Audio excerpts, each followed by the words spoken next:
शिजायला ठेवलेला आहे। 4 मिरच्या घेतल्या, 1 टीस्पून जिरा घेतलाय, 1 वाटी शेंगदाण्याचं कूट घेतलंय, 1 बटाटा घेतलाय।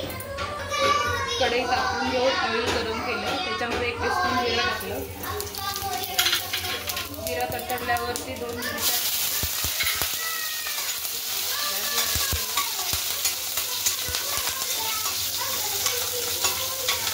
त्यामध्ये बऱ्याला पण घेतलं, जरा परतून झाला की त्यामध्ये साबुदाणा टाकला।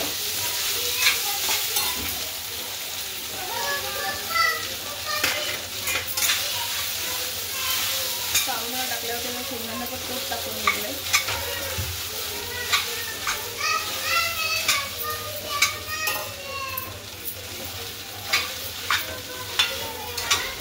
शेंगदाण्याचं कूट टाकून झालं, 1 चमचा मीठ टाकलंय।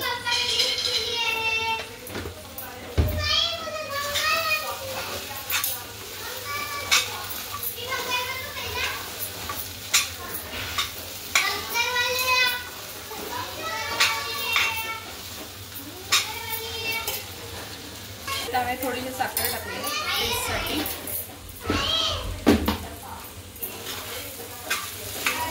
छान अशी परतून घेऊन थोडी वाफायला ठेवायची।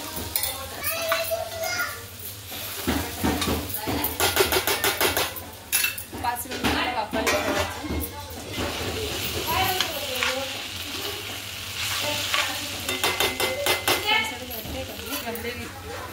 रेडी झालेली आहे, तर आपण प्लेट करून घेऊ।